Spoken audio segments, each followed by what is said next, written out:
La population de tiques est en forte hausse au Canada. Définitivement, avec les changements climatiques et environnementaux, on a eu une expansion vers le nord de la tique isodèse, Scapilaris, qui est la tique à pattes noires. Ça déborde de l'Ontario, du Québec, de la Nouvelle-Écosse. Au départ, c'était pas mal ces trois provinces-là. Maintenant, c'est sûr que ça s'étend à d'autres provinces, donc Nouveau-Brunswick, Manitoba. Puis on commence même à faire de la surveillance en Saskatchewan, dans les prairies, bref, l'Alberta, etc.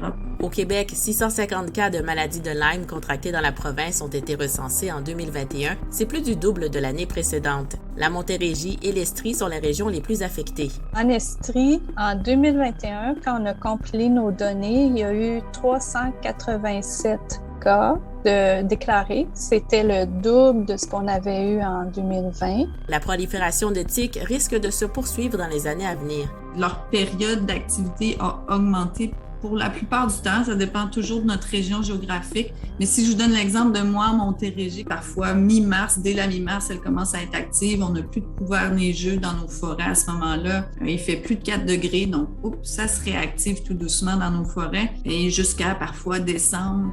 Moi, j'envisage qu'elle soit de plus en plus établie, puis qu'éventuellement, ce soit une maladie, ce qu'on dit endémique, qu'elle soit présente partout dans le sud du Québec. C'est sûr qu'il va y avoir des variations. Comme c'est une tique qui est très sensible aux précipitations, puis à la température, il y a des années probablement où il va en avoir moins, des années où il va en avoir plus.